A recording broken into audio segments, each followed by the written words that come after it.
చైనాలో వ్యాపిస్తున్న కొత్త వైరస్ ప్రపంచ దేశాలను వణికిస్తోంది. ఇప్పటికే చైనాలోని ఉత్తర ప్రాంతాల్లో హెచ్ఎంపీవీ వైరస్ వ్యాప్తి అధికంగా ఉండగా తాజాగా ఈ వైరస్ చైనా నుంచి ఇప్పుడు జపాన్ దేశానికి విస్తరించింది. ప్రస్తుతం జపాన్ వ్యాప్తంగా 7,18,000 కేసులు నమోదయ్యాయని జపాన్ బ్రాడ్కాస్టింగ్ కార్పొరేషన్ నివేదిక ప్రకటించింది. 2024 డిసెంబర్ నెలలోనే 94,259 కొత్త కేసులు వచ్చినట్లు స్పష్టం చేసింది. జపాన్ దేశవ్యాప్తంగా 5,000 హాస్పిటల్స్, క్లినిక్స్ లో హెచ్ఎంపీవీ వైరస్ బాధితులకు చికిత్స జరుగుతున్నట్టు తెలిపింది. వైరస్ బాధితుల్లో అన్ని వయస్సుల వారున్నారని, పిల్లలు, వృద్ధులు ఎక్కువగా ఉన్నట్లు వివరించింది. హాంకాంగ్ లోనూ ఈ వైరస్ కేసులు నమోదయ్యాయి, కానీ అక్కడ చాలా తక్కువ సంఖ్యలో ఉన్నాయి. హాంకాంగ్ వైద్య శాఖ వైరస్ వ్యాప్తి కట్టడికి ప్రజల్లో అవగాహన కల్పిస్తోంది.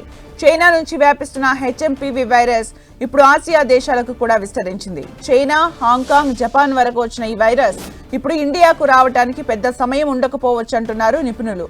అందుకే ఎవరికి వారు తగిన జాగ్రత్తలు తీసుకోవాలని వైద్యాధికారులు సూచిస్తున్నారు.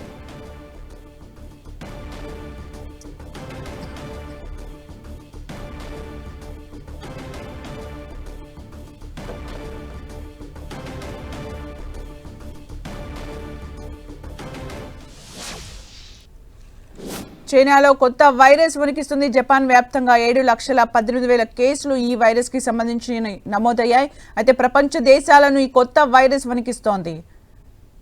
ఇప్పటికే జపాన్లో కూడా పెద్ద సంఖ్యలో కేసులు నమోదయ్యాయి. దీంతో భారత ప్రభుత్వం అప్రమత్తమైంది. దీనికి సంబంధించి ఎప్పటికప్పుడు నివేదికలు కూడా సేకరిస్తూ వస్తోంది. అయితే చైనాలో కొత్త వైరస్ వెలుగు చూసింది. అయితే చైనా మాత్రం దీనిపైన అంత క్లియర్గానే ఉంది అంటూ కూడా చెప్తూ వస్తోంది. అయితే ఇప్పటికే చైనాలో ఈ కేసెస్ పెరుగుతూ ఉన్నాయని, ఈ వైరస్ జపాన్కు కూడా వ్యాపించింది. అయితే జపాన్లో చాలా పెద్ద సంఖ్యలో కొత్త కేసులు నమోదయ్యాయి.